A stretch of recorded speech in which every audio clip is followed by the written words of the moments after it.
இந்த 20 வருஷம் அவரோட இருந்துட்டேன். ஒரு பர்சன்டேஜ் ஒன்று மட்டும் கூட வச்சு 21 கிராஃப்ட் பண்ணி பார்ப்போம், ஒரு படம் பண்ணுவோமே அப்படின்ட்டு உருவாக்கப்பட்டது தான் இந்த திரைப்படம் வங்காள விரிகுடா. எப்படின்னா, வங்காள விரிகுடா அப்படின்னாலே கலைஞர், ஜெயலலிதா அம்மா, எம்ஜிஆர், அண்ணா, ராமேஸ்வரத்திலோட முடியுது வங்காள விரிகுடா. ராமேஸ்வரத்தில் அங்கே வந்து அப்துல் கலாம். இந்த 5 பேரையும் ஒரே போஸ்டரில் கொண்டு வந்து அதில் நம்மள நிற்கணும்.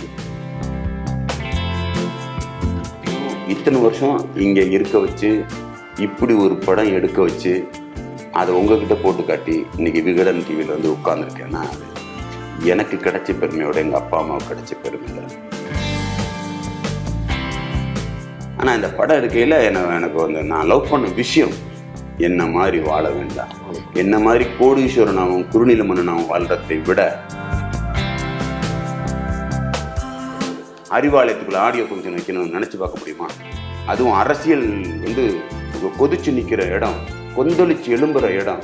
அப்படி இருக்கும்போது அங்கே கொண்டு போய் நான் வந்து வைக்கும்போது எனக்கு ஒரு சேஃப்டி தேவைப்படுச்சு.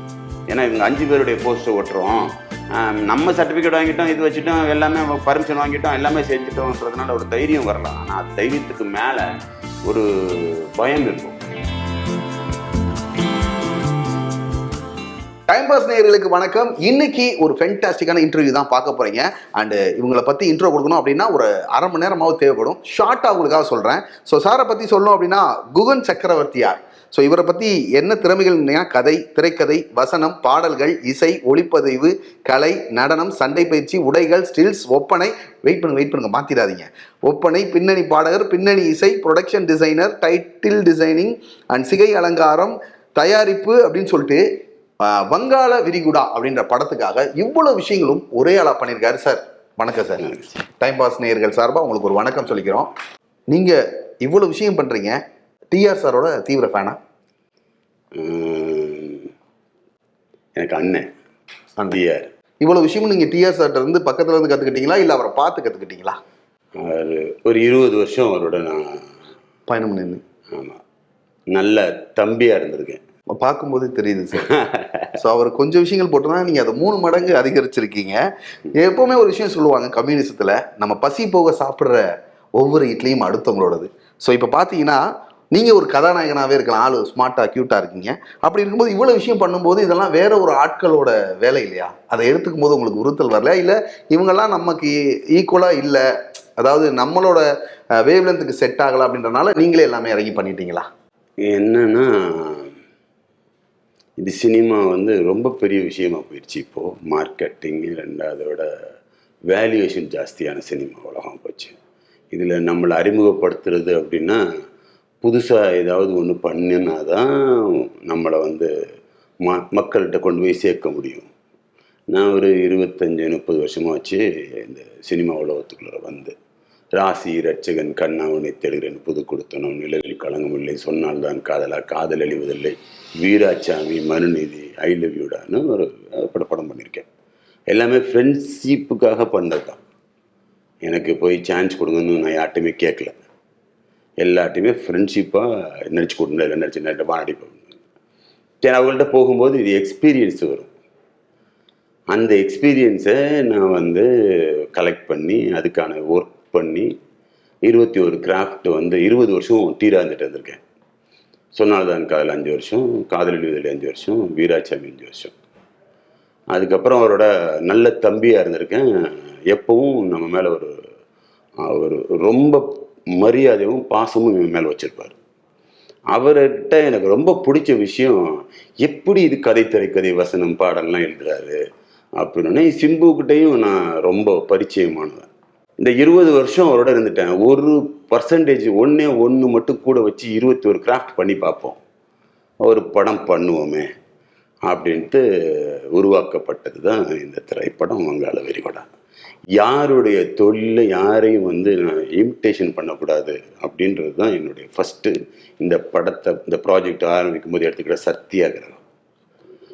அதே சமயத்தில் என்னுடைய வேலையில் நான் ரொம்ப கான்சன்ட்ரேஷன் பண்ணணும். 21 கிராஃப்ட்லையும் என்ன கண்டிப்பாக புரிய வைக்கணும், பர்ஃபெக்ஷன் பண்ணணும். இப்போ நீங்கள் போய் படம் பார்த்தீங்கன்னா 21 கிராஃப்ட்னுனையும் எல்லாருமே மொத்தமாக இந்த படத்தில் என்ன தப்பு இருக்குங்கிறது மட்டும்தான் பார்ப்பாங்க. யாராக இருந்தாலும், ஸ்கூல் பையனாக இருந்தாலும் சரி, காலேஜாக இருந்தாலும் சரி, காலேஜ் முடிச்சுட்டு வந்தவங்களாக இருந்தாலும் சரி, பெரியவங்களாக இருந்தாலும் சரி, அதுக்கும் பெரிய சூப்பர் சீனியராக இருக்கிறவங்களாலும் சரி, எல்லாருமே வாட்ச் பண்ணுற ஒரு படம் வங்காள விரிகுடா. யாருடைய தொழிலையும் திருடாமல் எல்லாரையும் பயன்படுத்தி ஒரு கிராஃப்ட் ஒர்க் பண்ணணும்னு நினச்சி ஒர்க் பண்ணது தான் இந்த படம் வங்காள விரிகுடா. ஆனால் எல்லா கிராஃப்ட்டுமே ஒரே ஆளாக பண்ண மாதிரில இருக்கு. ஆமாம் சார். இது அவங்களோட எக்ஸ்பீரியன்ஸ்லாம் எடுத்துகிட்டு வந்து இதுக்கு வந்து ரொம்ப ரொம்ப ஒர்க் அவுட் பண்ணணும். ரொம்ப ஒர்க் அவுட் பண்ணணும். ஆக்சுவலாக டைரக்ஷன் பண்ணுறதுங்கிறது ரொம்ப கஷ்டமான ஒரு விஷயம். ஆமாம். அது வந்து நம்ம ஸ்டைல் ஆஃப் மேக்கிங்கில் எப்படி இந்த படத்தை ஒரு சிறப்பாக கொண்டுட்டு போகணுன்றது மட்டும் கான்சன்ட்ரேட் பண்ணது தான். அதுக்கப்புறம் கேமரா, இந்த ஒரு நாளைக்கு 5 கேமரா 6 கேமரா வரும். அதில் வந்து எந்த கேமரா எதோட வேல்யூவேஷன் நமக்கு இருக்குது அப்படின்றதெல்லாம் செக் பண்ணி அங்கே ஸ்பாட் ஒர்க்கு டயலாக்கு கொடுத்து தான் இந்த ப்ராஜெக்ட் பண்ணியிருக்கிறேன். நம்ம எடுத்து பேப்பர் ஒர்க் பண்ணாமல் அப்படி உருவாக்கப்பட்டது தான் இந்த வங்காள விரிகுடா. ஓகே, இப்போ டைரக்ஷனுக்கே இவ்வளோ ஒரு கஷ்டமான ஒரு இது இருக்கும்போது இவ்வளோ 24 கிராஃப்ட், ஹவ் இட் பாசிபிள்ஸ்? இது வந்து இன்ட்ரெஸ்ட் சார். இன்ட்ரெஸ்ட். ஆமாம். இதுக்காக எத்தனை வருடம் உழைத்தீர்கள்? சொல்ல போனோம்னா குழந்தையிலேருந்து என்றலாமா? குழந்தையில இருந்துன்னு சொல்ல முடியாது. டிஆர் சந்திக்கும் போது ஏற்பட்ட ஒரு 20 years. 20 years. Super sir, fantastic. And இந்த காலகட்டத்தில் ஒருத்தவங்க 8 மணி நேரம் வேலை பார்க்குறது, ஒரு வேலையை பார்க்குறதுக்கே பார்த்தீங்கன்னா இன்றைக்கி என்னால் முடிக்க முடியல, நாளைக்கு வேலை பார்க்குறேன் அப்படின்னு சொல்கிற மத்தியில் இவ்வளோ வேலைகளையும் பத்துறதுக்கு உங்களுக்கு 24 மணி நேரம் பத்துச்சா, இல்லை பக்கத்து நாளில் இருந்து கடன் வாங்கிக்கிட்டீங்களா? நான் தூங்குறதே கொஞ்சம் கம்மி சார் இந்த ப்ராஜெக்ட் ஆரம்பிச்சதுலேருந்து. ஏன்னா இதுக்குள்ளே இருக்கிறவங்கெல்லாம் மிகப்பெரியவங்க. எப்படின்னா வங்காள விரிகுடா அப்படின்னால கலைஞர், ஜெயலலிதா அம்மா, எம்ஜிஆர், அண்ணா, ராமேஸ்வரத்திலோட முடியுது வங்காள விரிகுடா. ராமேஸ்வரத்தில் அங்கே வந்து அப்துல் கலாம். இந்த 5 பேரையும் ஒரே போஸ்டரில் கொண்டு வந்து அதில் நம்மளும் நிற்கணும் அப்படின்றது இது தமிழ்நாட்டோட தலையெழுத்து அப்படின்றத ஒரு டிசைட் பண்ணி, நம்ம ஏதாவது சொல்ல போனோம்னா லவ் பண்ணுற படம், ஃபைட் பண்ணுற படம், எல்லா படமும் பார்த்துட்டு இப்படி ஒரு படம் யார் எடுக்கலை, இதுக்குள்ளே இன்வால்மெண்ட்டோட உட்காந்து ஒர்க் பண்ணேன். அப்போ ஒரு வாட்டி பீச்சுக்கு போய் உட்காந்துருக்கையில் சூரியன் அப்போ தான் ஏர்லி மார்னிங்கு சன்ரைஸ் ஆச்சு. சன்ரைஸ் ஆனோடனே அந்த சன்ரைஸை பார்க்கும்போது அப்போ தான் எழுதுனேன், கிழக்கே உதிக்கும் சூரியனை கடவுளாக நினைப்பதுண்டு, உச்சியில் இருக்கிற சூரியனை பல பேர் வெயிலுன்னு திட்டுவதுண்டு, மறையும் பொழுது சூரியனை மனசார ரசிப்பதுண்டு, சூரியனுக்கே அந்த நிலைமை, மனுஷனுக்கு நடா நிலைமைன்றது அங்கே வந்து கண்ணீரோடு எழுதப்பட்ட காவியம் வங்காள விரிகுடா. அருமை சார், ரொம்ப நல்லா இருந்துச்சு. அண்ட் அதே மாதிரி இந்த காலகட்டத்தில் இந்த பட்ஜெட் அப்படின்றது மிகப்பெரிய விஷயமா இருக்குது. ஸோ இப்போ நீங்கள் இவ்வளோ விஷயமும் பண்ணியிருக்கும்போது வெளியே இருந்து யாரும் இல்லாத மாதிரி தோணுது. ஸோ பட்ஜெட்டா, லோ பட்ஜெட்டா, நோ பட்ஜெட்டா? இது நோ பட்ஜெட் தான் சார். லோ பட்ஜெட்லாம் சொல்ல முடியாது. எல்லாருமே ஃப்ரெண்ட்ஸுங்க எனக்கு ஜாஸ்தி சார். ஹெலிகாப்டர் வச்சுருக்கவங்களும் சரி, போட் வச்சுருக்கவங்களும் சரி, யானை வச்சுருக்கவங்களும் சரி, குதிரை வச்சுருக்கவங்களும் சரி, கூட்டத்தை கூட்டிக்கிட்டு வந்து அரசியல் மேடையில் அராஜகம் பண்ணுறவங்க மத்தியில் மொத்த கூட்டத்தையும் கூட்டி அன்புக்காக கொண்டு வந்து கோவில் ஃபங்க்ஷன் நடத்துறதும் சரி, இதெல்லாம் ரொம்ப ரசித்து பண்ணினதுனால எனக்கு இந்த படம் ரொம்ப பிடிச்சிச்சு. அதில் இன்வால்மெண்ட்டோட இன்ட்ரெஸ்ட்டு நான் கஷ்டப்பட்டு பண்ணினேன்னு சொல்ல முடியாது. இந்த படம் இஷ்டப்பட்டு பண்ணியிருக்கேன். இதான் நிஜம். உங்களை பற்றி ஒரு சிம்பிளாக டீட்டெயில்டாக மக்களுக்கு சொல்லணும்னா என்ன சொல்லுவீங்க? நான் வந்து வில்லேஜ் சார். எங்கள் அப்பா விவசாயி. தஞ்சாவூர் பக்கத்தில் குருவிக்கரம்பை, பேராவரணி குருவிக்கரம்பையில் 2வது பையனா. முதல்ல வந்து எங்கள் அண்ணன், எனக்கு ஒரு தங்கச்சி. அண்ணன் வந்து அவருக்கு தான் சினிமாவில் நடிக்கணும்னு ஆசை. அழகாக இருப்பார், என்னோட செம்ம பர்சனாலிட்டி, செம்ம அழகு. 10வது படித்து எக்ஸாம் எழுத போகிற நேரத்தில் ஜாதகம் பார்த்து, தம்பிக்கு டைம் நல்லா இல்லை, நீங்கள் திருச்செந்தூர் கோயிலுக்கு போயிட்டீங்கன்னா உங்களுக்கு வந்து இந்த பிரச்சனை சால்வ் ஆயிரும் அப்படின்னா. திருச்செந்தூர் கோயிலுக்கு போகிறதுக்கு முன்னாடி தூத்துக்குடியில் வந்து எட்டயபுரம் கட்டபொம்மனை தூக்கில் போட்ட இடத்துல ஆக்சிடெண்ட் ஆயிடுச்சு சார், காரு. அங்கே வந்து நான் வந்து புனல்வாசலில் படிச்சுக்கிட்டு இருந்தேன். புனல்வாசலில் படிச்சுக்கிட்டு என்னை வந்து எங்கள் வீட்டிலேருந்து வந்து கூப்பிட்டாங்க எல்லோரும். என்னை ஃபாதர் நல்லா படிக்கிறான், அவனுக்கு எக்ஸாம் இருக்குது அப்படின்னு சொல்லிட்டு அவனை அனுப்பலை. எனக்கு ட்ரெஸ் எல்லாம் எடுத்து வச்சு தான் கொண்டு வந்தாங்க. ஆனால் என்னை அழைச்சிக்கு போகல. பாஞ்சாலங்குறிச்சிட்ட போய் எட்டயபுரத்திட்ட போனோடனே ஆக்சிடெண்ட் ஆகி அங்கே எங்கள் அண்ணன் மட்டும் செத்துட்டார். எங்கள் அப்பா தூக்கிட்டு ஒரு 5-6 கிலோமீட்டர் ஓடி இருக்கார், எப்படியாவது பிள்ளைய காப்பாற்றிடலான்னு. உள்ளுக்குள்ளே சின்ன சின்ன வாண்டு என் மாமா பையன்லாம் இருந்தான், என் தங்கச்சி இருந்தாங்க, மாமா பையன் இருந்தாங்க. அந்த இடத்துலேருந்து தொலைச்சேன் எங்கள் வாழ்க்கை. அதுக்கப்புறம் அங்கேருந்து வெளியில் வந்து என்னை வெளியில் விட மாட்டாங்க, வீட்டுக்கு ஒரு பையன். சார், அந்த பன்முக திறமையில ஒரே ஒரு திறமை மட்டும் எங்களுக்காக எடுத்துக்காடுங்க, ஒரு பாட்டு ஒன்று அப்படி அந்த இசை அமைச்சுக்கிட்டேன். நாடு நாடு தமிழ்நாடு, தமிழ்நாட்டில் அன்பை மட்டும் விதைச்சு போடு, நீ விதைச்சு போடு.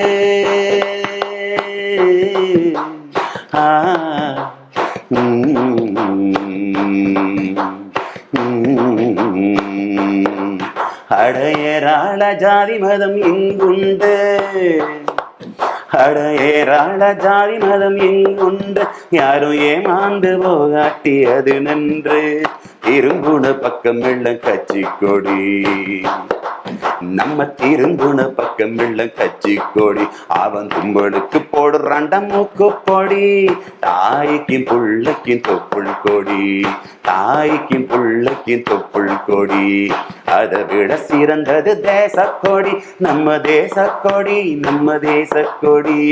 எல்லாரும் அன்பை மட்டும் தூக்கி பொடி, எல்லாரும் அன்பை மட்டும் தூக்கி பொடி, உலக நாடு நீ இதைப்படி. ஒய் நாடு நாடு தமிழ்நாடு, தமிழ்நாட்டில் அன்பை மட்டும் விதைச்சு போடு, நீ விதைச்சு போடு, விதைச்சு போடு.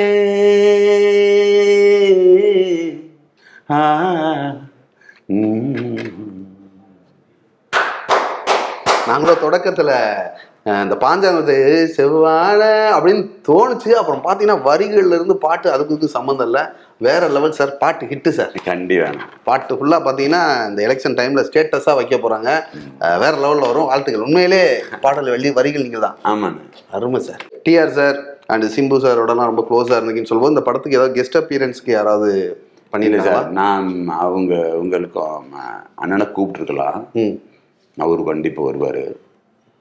அவரு கொஞ்சம் அவங்க முடியாமல் இருக்கிறாங்க, அதை வந்து நான் யூட்டிலைஸ் பண்ணிக்கிறதுக்காக கூப்பிட்டது மாதிரி ஆகி போயிடும். எனக்கு அவர் மேலே ரொம்ப அன்பு உண்டு, பாசம். அதே மாதிரி என் மேலே அவருக்கு எந்த காலத்துலேயும் அவ்வளவு பரிசுத்தமான பாசம் இருக்கும், அவ்வளவு உண்மையாகவும் நேர்மையாகவும் கருணையாகவும் காதலாகவும் அவரை நான் ரசித்த ஒரு மனுஷன். சிம்பு எந்த லெவலுக்கு ரசிச்சிருப்பாரு அவங்க அப்பாவேங்கிறது உங்கள் எல்லாருக்கும் தெரியும். அதை விட 1% மேலேயாவது நான் ரசிச்சிருப்பேன், இதான் நிஜம். ஓகே. ஸோ ஒவ்வொரு காலகட்டத்திலையும் இந்த துறைக்கு பார்த்தீங்கன்னா ஒரு வித்தியாசமான ஒவ்வொரு ஆட்கள் வருவாங்க. வர்றவங்க கொஞ்ச நாளில் இருப்பாங்க, சர்வை பண்ண முடியாமல் போயிடுவாங்க. நீங்கள் என்ன ஒரு திட்டத்தோடு வந்திருக்கீங்க, நான் கண்டிப்பாக ஃபீல்டில் நிற்பேன் அப்படின்ற என்ன ஒரு நம்பிக்கை? சார், நிற்கிறது ஜெயிக்கிறது நம்ம கையில் கிடையாது, அது கடவுள் கையில். முடிஞ்ச வரைக்கும் இத்தனை வருஷம் இங்கே இருக்க வச்சு இப்படி ஒரு படம் எடுக்க வச்சு அதை உங்ககிட்ட போட்டு காட்டி இன்னைக்கு விகடன் டிவியில் வந்து உட்காந்துருக்கேன்னா அது எனக்கு கிடைச்ச பெருமையோட எங்கள் அப்பா அம்மாவுக்கு கிடைச்ச பெருமை தான். அது மாதா பிதா ஃபிலிம் ஃபேக்ட்ரி. ஓகே. போஸ்டர் பார்க்கும்போது அப்துல் கலாம் சார் ஃபோட்டோ போட்டிருந்தீங்க. ஸோ என்ன ரீசன், என்ன பர்பஸ்? அவர் வந்து எனக்கு ரொம்ப பிடிக்கும் சார். அவர் ஒரு வாட்டி என் கையை பிடிச்சி, அவர் காரை விட்டு இறங்கையில் என் கையை பிடிச்சி இறங்கி அவர் வீட்டுக்கு போனார். நான் அப்போது வந்து ராமேஸ்வரத்துக்கு அந்த ஒரு 20-25 கிணத்துல தண்ணி ஊற்றி குளிக்க சொல்லிட்டு ஜாதகத்தில் சொன்னாங்க. மறுவாட்டி ஜாதகம் ஆரம்பிச்சிட்டாடான்னு என்கிட்ட கேட்டாங்க. ஆமாம், போயிட்டு அந்த தண்ணியை தெளிச்சுட்டு வருவோம். அங்கே நிறையா ஃப்ரெண்ட்ஸுங்க இருக்காங்க. அப்படி போகல அப்துல் கலாம் வீடு அப்படின்னு சொல்லி அவங்க அண்ணனை கொண்டே காட்டிட்டு பேசி முடிச்சுட்டு வரல இவர் இறங்கி வந்தார். அப்போ இறங்கையில் என் கையை பிடிச்சி இறங்கி வந்தார். ஜெயிச்சிடணும், பெரியாள் அவர்னும் அழகா இருக்கு அப்படின்னாரு. அது வாழ்க்கையில் மறக்க முடியாத ஒரு விஷயம். இதெல்லாம் பண்ணிக்கிட்டு இருக்கும்போது இந்த படம் எடுக்கும்போது இந்த 5 தலைவர்களை சொல்ல போகிறேன்ற ஒரு கான்செப்ட் இருந்துச்சு. அதில் வந்து டாக்டர் திரையுலக வரலாற்றில் முதல் முறையாக டாக்டர் ஏபிஜே அப்துல் கலாம் அவர்களின் கனவு காணுங்கள் என்ற திருவாசகம் திரைப்படமாக்கப்பட்டுள்ளது. அதை வந்து அவர் சொன்னது மாதிரியே வாழ்ந்தோம்னாக்க அது வந்து யூ சர்டிஃபிகேட் கிடச்சிடும், அது வந்து கமர்ஷியல் படமாக வராது. இது மக்களை நான் பார்க்க வைக்க இழுக்க முடியாது. ஓகே. அதனால் என்ன மாதிரி வாழாதீங்க, அவருடைய கனவை நான் ட்விஸ்ட்டை எடுத்துக்கிட்டு என்ன மாதிரி வாழாதீங்க. யாராக இருந்தாலும் படம் நடிக்கிறவங்களுக்கு என்னை மாதிரி வாழு, என்னை மாதிரி வாழு, என்னை மாதிரி வாழு. நாளைக்கு ஒருத்தர் பிறந்த புள்ள கதாவில் நடித்தாலும் என்னை மாதிரி வாழு, என்னை மாதிரி வாழுன்னு படம் பண்ணியிருக்காங்க. தமிழில் பார்த்தாலும், தெலுங்கில் பார்த்தாலும், கன்னடத்தில் பார்த்தாலும், மலையாளத்தில் பார்த்தாலும், ஹிந்தியில் பார்த்தாலும் என்னை மாதிரி வாழு, என்னை மாதிரி வாழுன்னு தான் படம் எடுக்கிறாங்க. ஆனால் இந்த படம் எடுக்கையில் எனக்கு வந்து நான் லவ் பண்ண விஷயம் என்ன மாதிரி வாழ வேண்டாம், என்ன மாதிரி கோடீஸ்வரனாகவும் குறுநில மன்னனாகவும் வாழ்றதை விட இதே வங்காளரோட கடற்கரை ஓரத்தில் மீன் குப்பத்துக்குள்ள பிறந்து செத்ததுக்கு அப்புறம் உலக நாட்டு அழுக வச்சார் ஐயா அப்துல் கலாம். ஆமாம். என்னையை பொறுத்த வரைக்கும் உண்மையான வங்காளரோட வந்து எங்கள் ஐயா அப்துல் கலாம் மட்டும்தாங்க. நானும் அவர் வழியில் வாழணும்னு ஆசைப்படுறேன். ஓகே. எனக்கு பிடிச்ச தலைவர்களையும் இந்த வங்காளரோட சுமந்துக்கிட்டு தான் இருக்கு. பேரறிஞர் அண்ணா அவர்கள் வாழுமிட வங்காள விரிகுடா, புரட்சி தலைவர் எம்ஜிஆர் வாழுமிட வங்காள விடா, புரட்சி தலைவி அம்மா அவர்கள் வாழுமிட வங்காள விரிகுடா, டாக்டர் கலைஞர் அவர்கள் வாழுமிட வங்காள விரிகுடா. இந்த வங்காள விரிகுடா கடலின் அலைகள் ஓயாமல் இருப்பதை போல நமது திராவிட பாரம்பரியத்தின் அலைகளும் ஓயாமல் இருக்கட்டும். நட்புடன் குகன் சக்கரவர்த்தி அனுப்பிச்சிருக்கேன். ஓகே. நீங்கள் வங்காள விரிகுடா இந்தியன் ஓஷன் அப்படி ஏதாவது வச்சுருக்கலாம்ல? இது வந்து வங்காள விரிகுடான்னா நம்ம கடலோடைய ஒரிஜினல் பேரு வங்காள விரிகுடா. ஓகே. அது ராமேஸ்வரத்தில் முடியுது. நமக்கு கிடைச்ச பெருமை. உலகத்தில் வேறு யாருக்கும் எங்கேயுமே கடற்கரை ஓரத்தில் சமாதி வச்சது கிடையாது, நினைவு சின்னம் இருந்ததும் கிடையாது. நம்ம 5 பேருக்கு அந்த நினைவு சின்னம் இருக்கு. அதில் சூரிய நமஸ்காரத்தில் படத்தை ஆரம்பிச்சிருப்பேன். லாஸ்ட் எண்டு வந்து சூரியன் மறைகிறது அஸ்தமம், கலைஞருடைய டெத்தை காட்டியிருப்பேன். லாஸ்ட்டில் அவரை தான் செத்தார். அவருடைய சமாதி அங்கே இருக்குது. அது வச்சு எனக்கா புள்ளச்சு போச்சு. அதுவா நிகழ்ந்ததா? அதுவா நிகழ்ந்தது. இது எதுவுமே இந்த படத்துல வந்து இந்த இடத்துல இது வரணும், அந்த இடத்துல அது வரணும்னு நான் பண்ணலை. எல்லா சாங்கும் சரி, கதையும் சரி, ஒரு மனுஷனுடைய வாழ்வியல் ஒரு நாளில் சூரியன் உதயமாகி மறைகிறது வரைக்கும் 4 வருஷத்துடைய வாழ்க்கையை நினைச்சு பார்க்கறது தான் கதை. இந்த 4 வருஷத்துல தான் அப்துல் கலாம் செத்தது, ஜெயலலிதா அம்மா செத்தது, கலைஞர் செத்தது, அப்துல் கலாமுக்கு மணிமண்டபம் கட்டினது, டிமான்டேஷனு, இது எல்லாமே அந்த 4 வருஷத்துல நடந்தது தான். அந்த 4 வருஷத்துல நான் வாழ்ற வாழ்க்கை என்னங்கிறது கதை. வங்காள விரிகுடா குறுநில மன்னன் போட்டிருக்கீங்க. ஆனால் ஒரு வீட்டு வேலை பார்க்குற மாதிரி தோளில் துண்டு போட்ட மாதிரி ஒரு சிம்பிளாக குறுநில மன்னனுக்கான ஒரு போஸ்டர் இல்லையே. முதல்ல குறுநில மண்ணுன்னா முதல்ல விக்கு இது வச்சு ரேம்டாப் வச்சு பிராண்டிஃபெல்லாம் போட்டு குதிரையில் வர்றது அந்த காலம் தான். இந்த காலத்தில் குறுநில மண்ணு நான் எப்படி வாழ்றதுன்னு நான் ஒரு வாழ்ந்து காட்டியிருக்கேன்னு நம்புகிறேன். நீங்கள் ஒரு வாட்டி பாருங்கள். கண்டிப்பாக அங்கே பார்த்துட்டு மறுவாட்டி நீங்கள் என்னை கூப்பிட்டு பேட்டி எடுக்கும்போது குறுநில மண்ணு நான் வாழ்ந்துருக்கேனா இல்லையான்னு சொல்லுங்கள். ஓகே. எனக்கே இப்போ ஒரு தமிழ், தெலுங்கு, ஹிந்தி 3 லாங்குவேஜில் எடுத்திருக்கேன். 3 லாங்குவேஜ். இப்போ கண்டிப்பாக இதுக்கு கொஞ்சமாவது ஒரு பொருட்செலவு வந்திருக்குமே சார்? பொருட்செலவுன்றது வந்து அதான் சொல்கிறேன், எல்லாமே ஃப்ரெண்ட்ஸுக்கு தான் தலைவர். எனக்கு வந்து எப்படி சொல்கிறது, அம்மா அப்பா மேலே நான் என்ன அன்பு வச்சுருக்கணும் அதே மாதிரி என்னுடைய ஃப்ரெண்ட்ஸுக்கு யாரையும் நான் விட்டு கொடுத்ததே கிடையாது. ஓகே. என்ன மச்சான் செய்யணும், எங்கே இருக்கிற, நீ எப்போ போகணும், எப்போ காலையில் 3 மணிக்கு அங்கே இருக்கணும் மச்சான் அப்படின்னா 3 மணிக்கு கரெக்டாக அங்கே என்னோட 25-30 பேர் 500 பேரை கூட்டிக்கிட்டு கூட நிற்கிறதுக்கு ரெடியாக இருக்காங்க. அந்த மாதிரி நான் இந்த 25-30 வருஷத்தில் நட்பை சேர்த்துருக்கேன். அதை தான் நான் சம்பாதிச்சிருக்கேன். நாடோடிகள் அந்த டீம் மாதிரி உங்களுக்குன்னு ஒரு கூட்டமே இருக்குது. நல்ல கூட்டம். நல்ல கூட்டம்னா எனக்கு என்ன சினிமாவில் நடிக்கல தலைவா, நல்ல என்னை பார்த்துக்கிறதுல அப்படி ஒரு பாசம். அவங்க அம்மா அப்பா, அவங்க அண்ணன் தங்கச்சிங்க எல்லாரும், இது எல்லாம். எனக்கு ஒரு அண்ணன் தான் செத்தான், இன்னைக்கு 1 லட்சம் அண்ணன் நான் சம்பாதிச்சிருக்கேன். ஓகே. எப்போவுமே இந்த மாதிரி வர்றவங்க ஒரு அடுத்த லெவல் பார்த்தீங்கன்னா ஒரு 50% நபர்கள் வந்து அரசியலுக்காக தான் இப்படி தன்னோட முகத்தை பதிக்கிறதுக்காக வருவாங்க. உங்களுக்கே நிறைய பேர் அப்படி வந்திருக்காங்க தெரியும். உங்களுக்கு அரசியல் திட்டத்துக்காக தான் இந்த படமா இல்லை கலைக்கா? ஏன்னா உங்கள் கதையிலேயே நிறைய அரசியல் இருக்குது, உங்களோட பாடல்கள்லையும் நாட்டுப்பற்று கலந்துருக்கு, உங்கள் ரத்தத்திலேயே அது ஊறி இருக்கு, அன்பு, பாசம், நேசம் அனைத்து இருக்கு. அப்போ நீங்கள் அரசியலுக்கு ஒரு அரசியலுங்கிறது வந்து ஒரு அதில் இருக்க எல்லா துறையிலும் இப்போ நீங்கள் அதுக்கு போனீங்கன்னா கவுன்சிலர், எம்எல்ஏலேருந்து என்னென்ன டிபார்ட்மெண்ட் இருக்கோ அதையும் நீங்கள் ஒரே ஆளை பார்த்துட்டீங்கன்னா இல்லை ஜி. எனக்கு அரசியலுங்கிறது வந்து நமக்கு பிளட்ல இருக்கு. ஒரு நான் பழகுனது, நான் இது கொண்டாந்து சென்னைக்கு அழைச்சிக்கு வந்து என்னை முதல்ல டாக்டர் கலைஞர் அவர்கள் தான் என்னை இன்ஸ்டியூட்டில் சேர்க்கறதுக்கே சொன்னது. உங்களை அப்போ எக்ஸ்எம்எல்ஏ கிருஷ்ணமூர்த்தி எனக்கு மாமா, சூப்பராக இருப்பார், சரியான அழகு, பர்சனாலிட்டி. அப்பவும் அந்த ஏஜ் டயத்துலையும் மாமாப்பிள்ள உன்னை 4 லட்சத்துக்கு போய் நான் சேர்த்து வரேன் சினிமாவில் அப்படின்னு அதுண்டு டிஆர் பாலு அவர், என் மச்சான் இன்னொருத்தர் சுரேஷ், என் மாமா குணசேகரன் சொல்லி அவர் அம்மாவுடைய அண்ணன், அவர் எல்லாம் வந்து என்னை அழைச்சி கொண்டு வந்து சேர்க்கறதுக்கு வந்தாங்க. அப்போ வந்து அந்த பிரிட்ஜு கோடம்பாக்கம் பிரிட்ஜுக்கு கீழே வந்து கொடியேற்று விழா 89, 90 கொடியேற்று விழா கொடியேற்றுனாங்க, டிஎம்கே கொடியேற்றுனாங்க. அப்போ வந்து அந்த ஃபங்க்ஷனில் நானும் நிற்கையில் டிஆர் பால் இருக்கார், எல்லாம் இருக்கார். முரசொலி மாறன்ட்ட என்னை இன்ட்ரடியூஸ் பண்ணுறாங்க. என்னன்னு? என்னை வந்து இந்த பயலை சினிமாவில் நடிக்க வைக்க போகிறேன். அது அரசியல் தானே அவர்கிட்ட அதை இன்ட்ரடியூஸ் பண்ண. அப்போ அந்த இடத்துல நான் நிற்கிறேன், இவன் சினிமாவில் நடிக்க போகிறான், அவனை கொண்டு வந்து இன்ஸ்டியூட்டில் சேர்க்கறதுக்கு அழைச்சிக்கு வந்திருக்கான், இவன் எதுக்கு இங்கே வந்து நிற்கிறான்னு கேட்குறாரு அவர். புரியுதா? இவன் சினிமாவில் நடிக்கிறதுக்காக இங்கே வந்து இருக்க போகிறேன், தலைவரை பார்த்துக்கிட்டு எல்லா விஷயத்தையும் பேசிவிட்டு என்னை கொண்டு போய் சேர்த்து விடணும் அப்படின்னு. அப்போ அவர் அழகாக தான் இருக்கான், இப்படி பிடிச்சேன்னு தூக்கி அழகாக தான் இருக்க, நீ நடிகராக மட்டும் இருக்கக்கூடாதா, மொத்த சினிமாவும் வீட்டுக்கு வரணும், அப்படி வரணும் நீ அப்படின்னாரு. இன்னைக்கு சொன்னது மாதிரி இருக்குது, இதுதான் உண்மை. இன்னைக்கு 21 கிராஃப்ட் பண்ணக்கூடிய லெவலுக்கு நான் வந்திருக்கிறேன். அப்படின்னா அதில் தலைவரை காட்டும்போது, கலைஞரை காட்டும்போது பக்கத்தில் முரசொலி மாறனுடைய ஃபோட்டோவையும் சேர்த்து இந்த படத்தில் போட்டிருக்கு. அந்த ஃபோட்டோ போட்டோட எனக்கு ஒரு சந்தோஷம் இருக்குது தெரியுமா? ஏன்னா மிகப்பெரிய அறிவாளிங்க அவர், மிகச்சிறந்த மனிதன், மிகப்பெரிய அறிவாளி. அப்படி ஒரு அந்த போல்டு, அந்த அந்த ஒரு மாதிரி கோட்டு போட்டிருப்பாரு, கோட்டு பேண்ட்டு, இதெல்லாம் மறக்க முடியாத சில விஷயங்கள் இன்னமும் இருக்கு.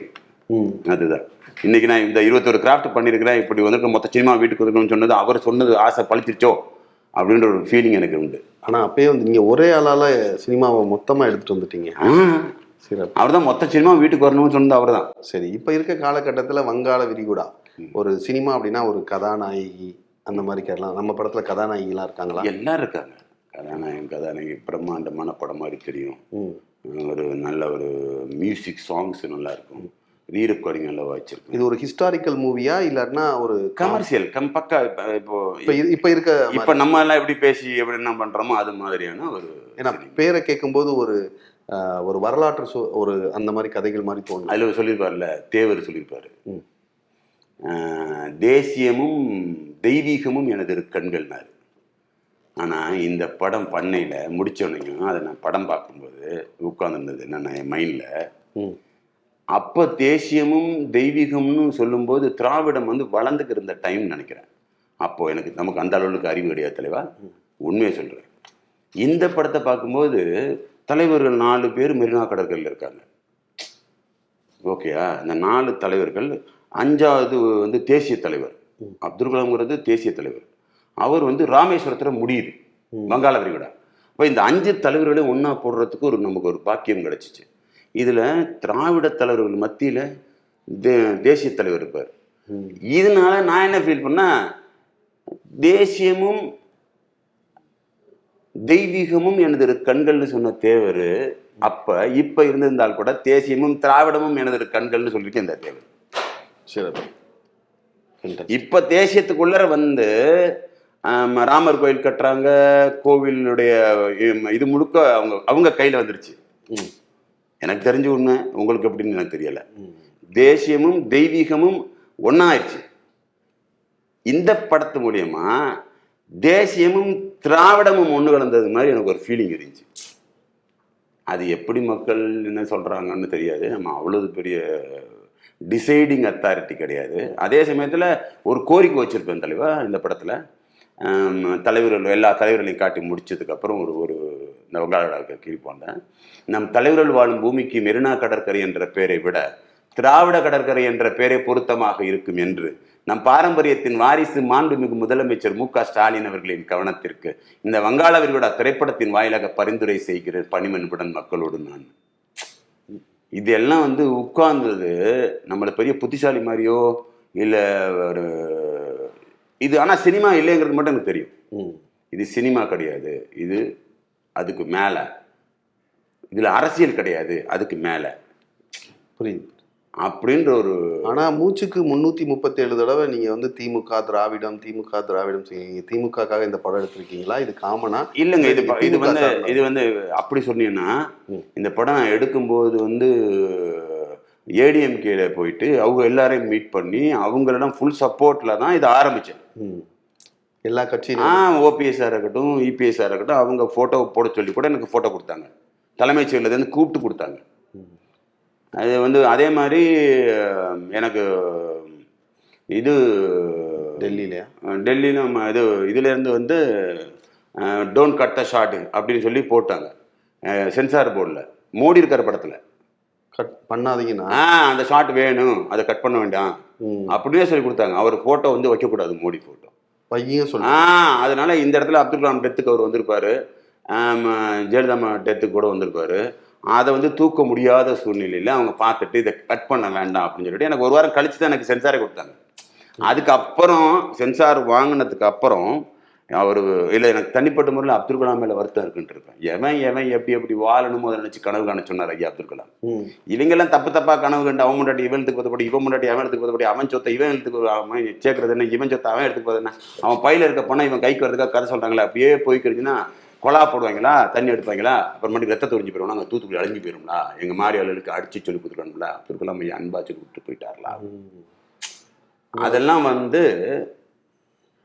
இது கதைன்னு சொல்ல முடியாது. என்னமோ எனக்குள்ள இருந்த ஒரு உணர்வுமாக்கி மக்களுக்கு ஒரு மெசேஜா கொடுத்துருக்கீங்கன்னு சொல்ல கொடுத்துருக்குறேன். என்னால் இது வந்து இதை பார்த்தாங்கன்னா நிறைய மாற்றங்கள் மக்களுக்குள்ள நிகழுமா? வாய்ப்பு இருக்குன்னு, நிறைய வாய்ப்பு இருக்கு. Okay okay. அப்போ எதிர்காலத்தில் நீங்கள் எந்த மாதிரி ஒரு தமிழ்நாடை உருவாக்கணும்னு ஆசைப்படுறீங்க?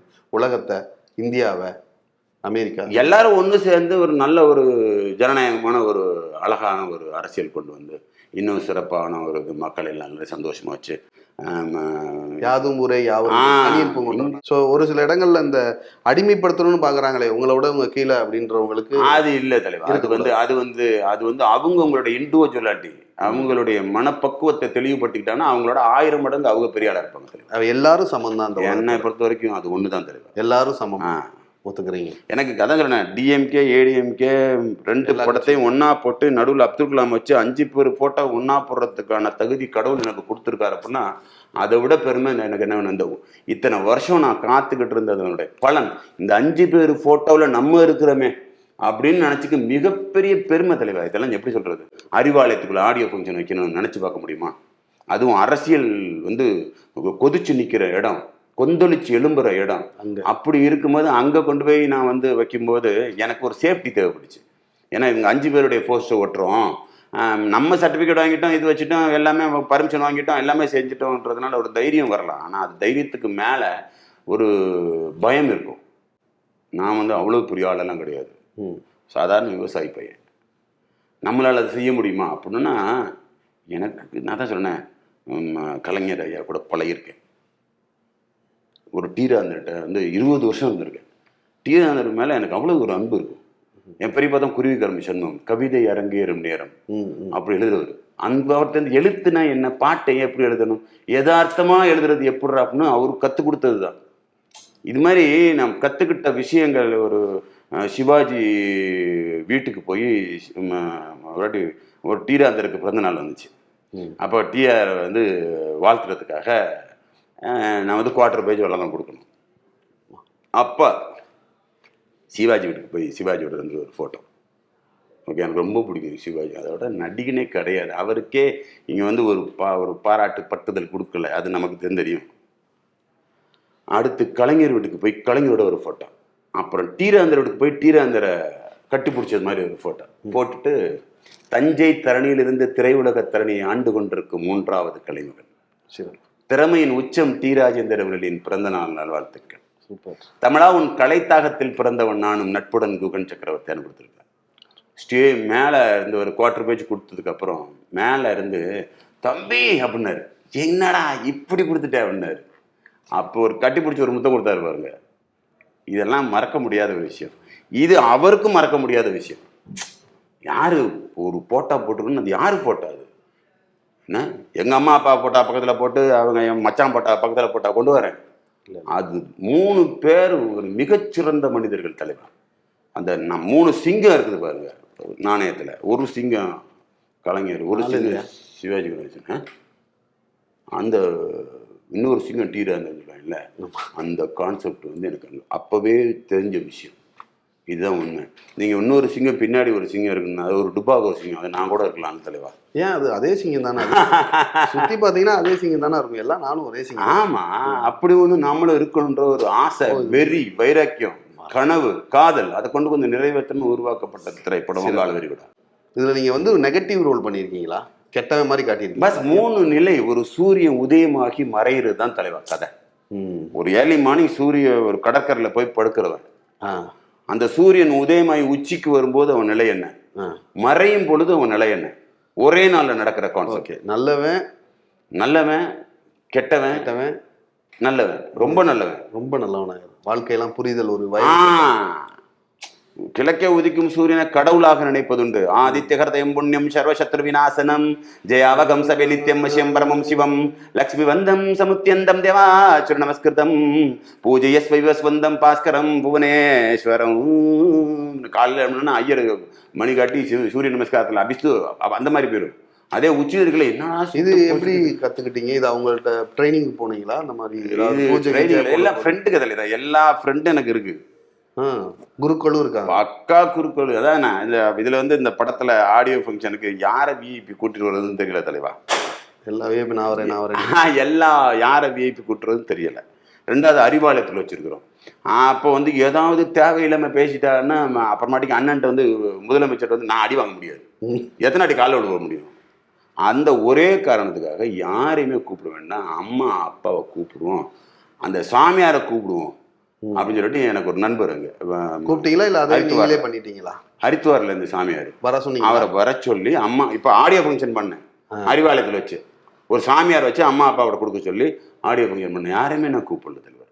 அதில் சினேகன் எனக்காக வந்தாப்புல, அது ஒரு ரொம்ப பிரியம் பாடகர், சினேகன் பாடகர். அவனுக்கு என் பாட்டு ரொம்ப பிடிக்கும்.